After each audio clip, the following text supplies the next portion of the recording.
지금으로부터 딱 1년 전 저는 이치현 레뮤지양으로부터 이 문자를 받았습니다. 너무 기뻤습니다. 저를 레뮤지로 이끌게 하는 것은 바로 이 슬로건이었는데요. 따뜻한 인간관계를 바탕으로 수평적인 지식 나눔을 추구한다. 이게 제가 레뮤지에서 실현하고 싶었던 아주 환상적인 말이기 때문에 저를 레뮤지로 이끈 가장 큰 원동력이 되었습니다. 그런데 이렇게 1년이 지나고 이렇게 신입부원분들을 보니까 너무 반갑기도 하고 너무 참 설레는데요. 이번 면접을 보면서 깨달았던 것 중에 하나는 이런 슬로건을 여러분들도 꽂혀서 지원을 하셨다는 겁니다. 그래서 저는 오늘 이 따뜻한 인간관계에 초점을 맞춰서 어떻게 하면 슬기로운 레뮤지 생활을 할 수 있을지에 대한 가이드를 여러분께 한번 제공을 해드리고자 합니다. 따뜻한 인간관계의 정의가 무엇일까요? 굉장히 좀 직관적인 말이기 때문에 다양한 해석이 있을 수 있겠죠. 어떤 분께서는 제가 기억하기를 지원 동기에 자신과 다른 과에 있는 사람들과 다양한 정보를 교류하고 싶다고도 말씀하셨고요. 다른 분은 고등학교에 이어 대학교에서도 좀 진실된 인간관계를 추구하고 싶다라고도 말씀하셨습니다. 이 모든 건 다 정답입니다. 그것이 따뜻한 인간관계를 실현할 수 있는 방법 중에 하나라고 저는 생각을 합니다. 강연을 준비하면서 신입 레뮤지양들이 따뜻한 인간관계를 실현하기에 가장 없지않은 요소는 무엇일까라고 생각을 해봤는데 바로 기존 부원들과의 어떤 장벽, 알 수 없는 거리감이라고 생각이 들었습니다. 그래서 이 강연을 통해 기존 신입 레뮤지양들로부터 약간의 내적 친밀감을 쌓고 그 내적 친밀감을 쌓은 뒤에 어떻게 하면 슬기로운 레뮤지 생활을 할 수 있을지 기존 레뮤지양으로부터 버킷리스트를 받아봤어요. 그래서 그것들을 차례차례 소개해드리도록 하겠습니다. 그러면 따뜻한 인간관계를 실현하러 저희 레뮤제 인스타로 한번 로그인 해봅시다. 네, 이렇게 들어왔는데요. 따뜻한 인간관계를 실현하기 위해서 가장 첫 번째로 열리는 것은 바로 소풍입니다. 네, 여러분 요즘 또 소풍 주간이죠. 우리 큐레이터님께서 조짜느라고 아주 바쁘실 시간을 보내셨는데 혹시 큐레이터님 조짜는데 얼마나 시간이 걸렸나요? 초안 잡는데 4시간 수령한 6시간 걸렸습니다. 정말 6시간 동안 조를 되게 열심히 짜주셨어요. 이 앞에 계신 분들한테 한번 질문을 드려볼게요. 혹시 어디 소풍 가시나요? 영화 관람. 영화 소풍 지금 꽃놀이. 꽃놀이 가시는군요. 그래도 다 소풍 하나씩 가시네요. 아마 영희님께서 이렇게 조원들을 초대할 때 하이오 나 빼고 4명이 이렇게 딱 톡을 올렸을 거예요. 그런데 간혹 이 톡에서 더 이어지지 않고 여기서 끊기는 경우가 있어요. 소풍수가 파탄나는 거죠. 이런 분들은 정말 반성해야 됩니다. 일단 저부터요.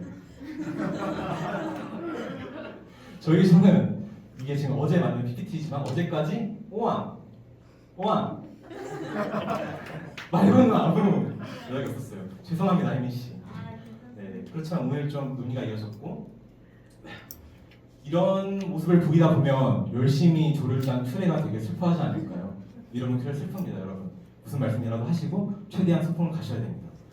이 따지고 보면 이 소풍이 굉장히 레뮤지양들 간의 친밀감을 쌓는데 아주 도움되는 말들입니다. 그 초삼님과 윤상님의 인스타에서 자료를 따왔는데요. 사실 이분들이 서로 굉장히 어색한 사이인데 소풍 한 번을 이렇게 친해진 모습을 보여줬고 그리고 소풍 가면 한 가지 또 좋은 점 오비분께서 선배분께서 이렇게 고기를 사주시기도 합니다. 신입 레뮤지양들 가셔야 되지 않을까요? 그런데 이채연 레뮤지양께서 소풍과 관련된 아주 좋은 이론을 하나 발표해 주셔서 제가 소개해드리고자 합니다. 이채연 레뮤지양은 혹시 기억하시는지 모르겠지만 OT 때 번호 자기소개했던 그분. 네, 저기 계신데요. 네, 맞습니다. 이채연 레뮤지양께서는 시간 밀도 이론으로 레뮤지 소풍이 아주 훌륭한 프로그램이라고 설명을 했습니다. 이제 처음 동아리 들어오게 되면 신입부원들 입장에서는 기존 부원들의 끈끈함이 굉장히 또 두렵고 그것에 어울리고 싶은 마음이 큰데 이 마음이 원동력이 돼서 소풍을 갈 때 밀도 높은 시간을 보내게 된다는 것인데요. 뿐만 아니라 레뮤지의 대표 내향인 정미석 레뮤지양께서는 컨팀, 컬팀, 디렉팀, 어드민 팀이 다 같이 만들 수 있는 게 얼마 안 됩니다. 그래서 이 기회를 놓치지 말고 꼭 가라고 말씀을 해주셨습니다. 어때요? 지금이라도 소풍 가야 되지 않을까요? 네. 맞습니다. 일단 저부터요. 그래서 소풍 때 여러분들이 최대한 많은 사진을 찍으시고 조만간 저희가 레뮤제 동방에 빨래줄을 하나 더 걸어놓을 예정이에요. 소풍 주간이 끝나고 나면 그 빨래줄이 새로운 사진으로 가득 차 있을 수 있었으면 좋겠습니다. 말이 나온 김에 동방 이야기를 한번 해줄게요. 여러분 동방도 레미지안과 내적 친밀감을 쌓는데 아주 훌륭한 수단 중에 하나입니다. 혹시 동방 한 번도 안 가보셨다 하시는 분 계신가요? 아직까지? 그러면 한 번만 가봤다. 오 많이 안 가보셨네요. 동방에 가서 밥을 내가 먹어봤다. 절반이 안 넘으시네요 여러분. 네. 저도 그랬습니다. 올해 3월 한 달 동안 간 동방 횟수가 작년에 간 동방 횟수가 더 많아요. 저도 그만큼 내향형이거든요. 여러분이 흔히 동방은 이런 곳으로 생각하실 수가 있어요. 비도 안 들고 어르신들 옆에서 죄송합니다만 고스톱하고 막 노는데 하지만 그렇지 않습니다 여러분. 저희 동방은 클린에 깔끔 굉장히 깨끗합니다 여러분. 그리고 최근에 제가 레미제 다육이를 하나 구해왔어요. 그래서 피톤치드도 제공받을 수 있고요. 이게 10일하면 물 주면 되는데 제가 오늘 물 주고 왔습니다. 그러니까 10일 뒤에 여러분도 물 좀 주세요. 하지만 예외는 존재합니다. 이런 분들이 간혹 동방에 출연하실 수 있기 때문에 그 점을 잠깐 주의해 주시길 바랍니다. 동방에서 여러분이 이렇게 많은 식사를 해보시길 권장드립니다. 밥친구도 생길 수 있고요. 그리고 여기 박성규 레미장 전설의 삼전공을 하시는 박성규 레미장께서 이렇게 다이어트라는 우리에게 단백질 바를 사실 수도 있습니다. 그러니까 많은 동방 이용 부탁드릴게요. 동방 소파에는 슬픈 역사가 하나 있습니다. 작년까지만 해도 멀쩡했던 동방 소파가 모종의 이유로 다리가 부러져서 저렇게 비참하게 장례식을 치르게 되었는데요. 하지만 걱정 마십시오. 저희 임원들이 힘을 모아서 당근 무료 나눔으로 용달까지 불러서 새 소파를 장만했습니다. 새 소파에 대한 극찬은 어마어마합니다. 익명의 레미장께서는 낯설하고 듣고 싶을 때 눈에 동방 소파가 안 보일 만큼 푹신하다. 어떤 익명 레미장께서는 성내지 마라 사람 많아진다 라고 해주셨습니다. 와서 누워보세요 여러분. 저 동방 소파가 지금은 기역자로 되어 있지만 180도로 누일 수 있습니다. 침대가 될 수 있습니다 여러분. K큐브 같은 곳에도 책상과 인터넷은 다 됩니다. 하지만 침대는 없습니다 여러분. 회비를 내셨으면 뽕을 뽑아야죠. 침대에 마음껏 이용해 주시기 바랍니다. 세 번째는 MT입니다. 레미제 MT야말로 부원들이 가장 끈끈해질 수 있는 큰 방법 중에 하나인데요. 여러분 이 레미장 아시나요? 저희 1차에 합격하셨던 분들은 아시겠지만 고기 파티 주최자이시잖아요. 지윤상 레미장께서는 MT에 가면 이분께서 우선 술을 말아주십니다. 이렇게 맛있는 미도리 샤워를 만들어주시기 때문에 심지어 교주 기능사 자격증도 부여하셨어요. 그래서 이분들의 술을 맛볼 수 있고 고기는 이분들이 책임지십니다. 아까 동방 예외 그분이 고기를 도매가로 아주 싸게 때우실 수 있어요. 작년엔 그랬는데 올해도 이번에도 그래 보기를 바라야죠. 그리고 작년 1학기 큐레이터를 역임하셨던 이치현 레미장 이분은 정말 고기를 정말 맛있게 구우십니다. 그래서 MT에 오시면 이분들에게 고기를 꼭 드셔보셔야 합니다. 타칭 레미제의 카리나라고 되어 있잖아요. 이게 사실 넥스트 레벨 하는 거거든요. 그래서 이따가 왜 이분이 카리나이신지 또 아시게 될 텐데요. 그리고 여러분 게임 MT 하면 또 게임이 빠질 수 없죠. 게임은 이 두 분에게 맡기시면 됩니다. 저희 현재 큐레이터와 그리고 컬 팀장님께서 재밌는 주루마블을 기획하셔서 여러분께 보여드리려고 합니다. 이렇게만 하시면 MT가 어떤 분위기인지 잘 모르시겠죠. 백문이 불여일견이라고 제가 영상을 잠깐 준비해봤습니다.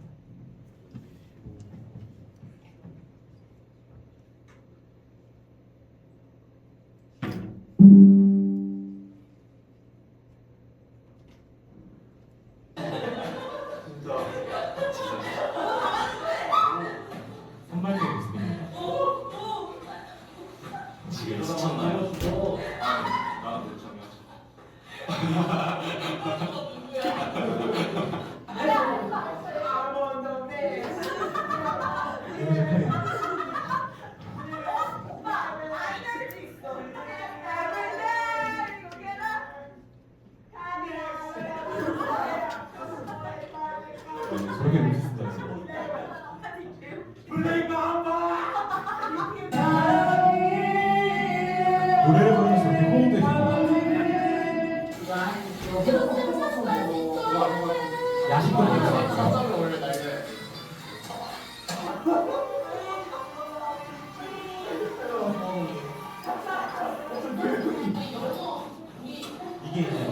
거를 제조하는 기술입니다. 깻잎은 허브 역할을 한다고 합니다. 영희가 게임을 진행하는 모습이죠. 깜짝 놀랐어.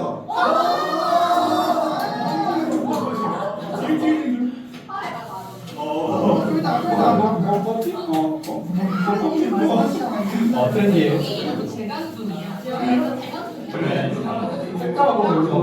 싸게 사는 거. 이게 무슨 새벽에 되면 이거 진지한 대화를 하고요. 이번에도 MTV 방송 4평인데 이렇게 별을 보러 가요.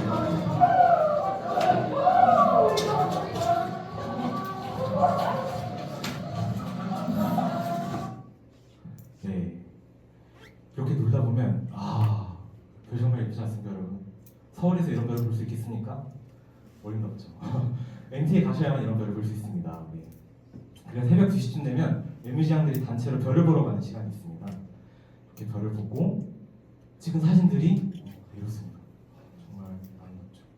그래서 저도 이 별에 MT 갔을 때 너무나 취해가지고 반바지 차림으로 저렇게 막 누워서 별을 2시간 동안 막 보고 그랬었거든요. 저기서 막 드런드런 이야기도 하고 막 감성에 젖어서 막 했었는데 끝나고 나와 보니까 마당에 아무도 없더라고요. 그래서 다들 어디 갔나 했더니 첫차 타고 가버렸어요. 저만 나와서 뒷정리를 해야 되는 아주 슬픈 사연이 있었습니다. 정말 간사한 웃음이지 않습니까?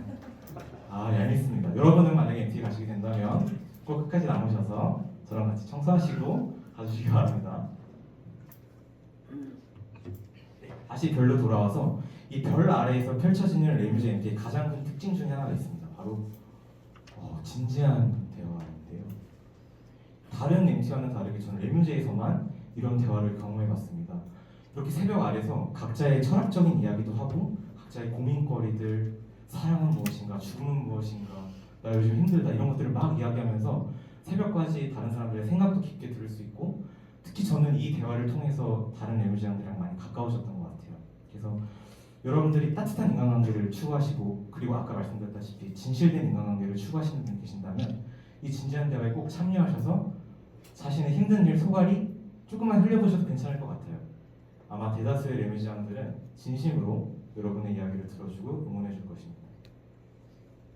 그런데 이런 진지한 대화도 막지 못하는 하나의 변수가 하나 있는데요. 또 나오셨네요, 레뮤지 카리나.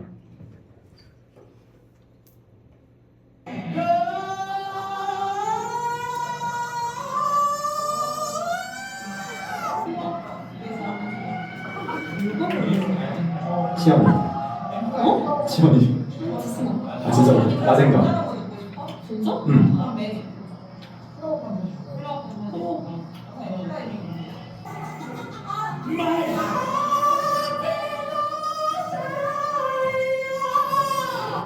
네, 이렇게 진지한 대화를 하다가 가끔 분위기가 깨질 수도 있다는 점 주의 부탁드립니다. 여러분, 이제 제법 레뮤지안, 기존 레뮤지안들과 친밀감이 좀 쌓이지 않았나요? 특히 레뮤지 카리나 이분한테 이제 어느 정도 내적 친밀감이 쌓였으면 레뮤지안들로부터 받아본 레뮤지에서 꼭 해야 할 버킷리스트를 한번 소개해드리도록 하겠습니다. 여러분이 한 학기 레뮤지 생활을 하면서 꼭 해봤으면 좋겠는 것들을 추려보았으니까 지금부터 시작하겠습니다. 먼저 번개 참여 해보기입니다. 저희 레뮤즈는 번개 한강을 되게 자주 가는 경향이 있습니다. 그래서 번개 갑작스럽게 가는 번개만큼 또 재밌는 것은 없잖아요. 우연히 가다 보면 기타는 못 치는데 기타는 잘 치는 것처럼 보이는 이런 인생사를 던질 수도 있고요. 그리고 소풍처럼 자기 팀이 아니어도 다른 팀들과 어우러지면서 이렇게 다양한 놀거리를 즐길 수 있습니다. 이렇게 번개에 한번 참여해봤으면 좀 더 심한 편이 있는데요. 다음 연사자분이시기도 한 김재민 레뮤지안께서 이렇게 가끔 갑자기 이렇게 올리시기도 합니다. 날씨가 좋네요. 일감은 있으신 분. 하지만 모든 번개가 다 잘 이루어지진 않죠. 아무도 반응을 안 해줄 때도 있습니다. 그래서 저는 때마침 가까웠기에 용기를 내서 김재민 레뮤지안님께 겐톡을 보냈습니다. 형 지금 일감 오세요? 지금 도서관이시라고. 그래서 형과 어색하지만 나왔는데 저밖에 없더라고요. 그래서 단둘이 번개를 했습니다. 그래서 번개 참여해보기 심화편은 겐톡으로 단둘이 번개 해보기입니다. 1대1로 깊은 대화를 나눌 수 있는 기회 많지 않습니다. 이렇게라도 참여해 보시기를 권장드립니다.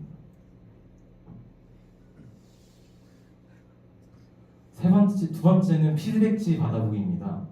피드백지를 받는다는 것은 연사자로서 강연에 선다는 뜻이 되는데요. 아마 지금 여러분들 앞에도 오늘 연사를 하시는 분들의 피드백지가 적혀 있을 것입니다. 강연을 하면서 자신의 이야기를 청중들에게 전달하고 그리고 피드백 팀과 함께 이야기를 발전시켜 나가는 경험도 정말 좋지만 자신의 진심이 청중들에게 어떻게 비춰졌을지 그 마음들을 하나하나 모아보는 것도 정말 큰 감동이 됩니다. 저는 이번이 연사자로서는 첫 번째 시간이어서 아직 그 감동을 누려보지 못했지만 이렇게 강연을 하셨던 박성규 레뮤지양에 의하면 정말 많은 정성으로 피드백지를 써주셨다고 해요. 그래서 레뮤지에서만 느낄 수 있는 정말 소중한 경험이니까 꼭 연사자로 서셔서 이 기쁨을 누려보시길 바랍니다. 그리고 레뮤제에는 정말 많은 학과가 있습니다. 이렇게 한 슬라이드를 꽉 찼는데도 제가 빠뜨린 과가 있어요. 죄송합니다. 지금 떠올릴 수 있어요. 행정학과도 빠졌고 혹시 여기 없는 과인데 본인 속한 과가 있을까요? 미디어 커뮤니케이션 없어요. 죄송합니다. 리컴 왜 옆에 있으니까 리컴도 아주 좋죠. 또 있을까요? 글로벌 비즈니스. 그거 비즈니스니까 그거는 생각을 못했는데 오케이 2개까지는 인정. 또 있을까요? 생명과학 특성학과요. 하나 더 있습니까? 삼진아웃이네요. 이 정도면 그래도 괜찮지 않을까요? 저 나름대로 많이 틀렸는데 어쨌든 이렇게 다양한 학과에 사람들이 모여 있다는 것은 중앙 동아리와 강연 동아리로서 가지는 아주 큰 장점입니다. 여러분들이 같은 학과에 계시는 분들과 지내다 보면 그 대화 주제가 사실 고유했을 수밖에 없습니다. 예를 들어 저는 사회환경공학부에 재학 중인데요. 지금 제 학과 친구들과 하는 얘기는 주로 너 토목 갈 거야 아니면 환경 갈 거야? 너 기사 자격증 딸 거야? 뭐 이런 이야기고 경영학과를 예로 들어보면 CPA가 주로 얘기를 나누는 그런 주제가 될 수도 있겠죠. 그런데 이렇게 다양한 학과 사람들과 어울리다 보면 내가 몰랐던 내가 분과여도 이과에 대해서 알 수 있고 이과여도 분과에 대해서 알 수 있는 그런 아주 독특한 경험을 하게 되는 것이 바로 레뮤지입니다. 이것이 레뮤지의 가장 큰 특성 중에 하나이죠. 그렇지만 이 학과에 속해 있는 레뮤지양들이 그 분야에만 머물러 있는 것은 아닙니다. 예를 들면 우혜민 레뮤지양을 예로 들 수 있겠는데요. 당신이 몰랐던 한국사 이게 저번 대강연 때 했던 주제거든요. 이 주제만 보면 사학과 느낌 나지 않습니까? 혹시 근데 우혜민 레뮤지양이 어떤 학과인지 아시는 분 계실까요? 네? 자랑스러운 경영학과입니다. 그렇습니다. 경영학과지만 역사에 관심이 많은 레뮤지 설민석을 자처하고 계시죠. 또 한 번 예를 들어볼게요. 운동의 정석. 지금 보기만 해도 체육과 체대 느낌 나지 않습니까? 김재민 연사자는 혹시 어떤 과이신지 아실까요? 앞에 계신 분께 여쭤보겠습니다. 화학공학과. 네 맞습니다. 화학공학과지만 레뮤지 김계라는 도 맡고 계시는 김재민 레뮤지양이시죠. 이처럼 다양한 학과의 사람들과 어울릴 수 있는 것이 레뮤지의 가장 큰 특성입니다. 저는 이 특성을 이렇게 얘기해 보았습니다. 제가 철학과 형들과 많이 어울렸던 곳이 있었는데 철학과 형들이 우연히 정신분석학 스터디를 하게 된다는 것을 알게 되었습니다. 그래서 저는 환경공학과임에도 불구하고 제 무의식에 어떤 욕망이 잠재워져 있는지 알고 싶어서 지금 분석학회에 들어가 있고요. 어제까지 2번 정도 나왔습니다. 쉽지 않습니다. 하지만 모르는 분야를 알아간다는 것은 정말 쉽고 만약에 레뮤지가 아니었으면 저는 아마 정신분석학에 대해서는 전혀 몰랐을 것 같습니다. 이 외에도 레뮤지에는 오비분들도 계십니다. 제가 많은 영향을 받았던 오비분들 중 한 분이신데요. 작년 6월쯤 레뮤지 오비분 중 한 분이 이기동 연사자님과 함께 식사 자리도 하고 그리고 대강연 연사를 들은 적이 있습니다. 이 강연을 통해서 창업은 무엇인지 그리고 젊었을 때 창업에 도전해보는 것이 얼마나 가치 있는 일인지에 대해서 알게 되었었는데요. 그래서 저는 이 강연을 가지고 너무 큰 감명을 받아서 제 진로 분야인 환경과 그리고 창업을 접목시켜서 환경 창업 대회에 나가게 되는 그런 계기가 되었습니다. 그래서 저기 왼쪽에 계시는 분이 비정상회담에 줄리안이라는 분이시거든요. 이분이 요새 환경 카페를 열고 계신데 이분의 이야기를 들으러 간 적도 있었고요. 그리고 레뮤지 축제 때 환경과 관련된 설문조사라는 부스도 운영했었고요. 밤새서 해커톤도 해봤고 그 레뮤제에서의 강연이 기폭제가 돼서 그 동기를 발판 삼아 이렇게 열정적인 한 해를 보낼 수 있었던 원동력이 있던 것 같습니다. 여러분들도 기회가 된다면 이런 원동력을 꼭 찾아서 슬기로운 레뮤제 생활을 해보셨으면 좋겠습니다. 어떻게 이 정도면 슬기로운 레뮤제 생활, 레뮤제 기라자기가 잘 됐을까요? 네. 감사합니다. 그러면 저는 강연 마치도록 하겠습니다.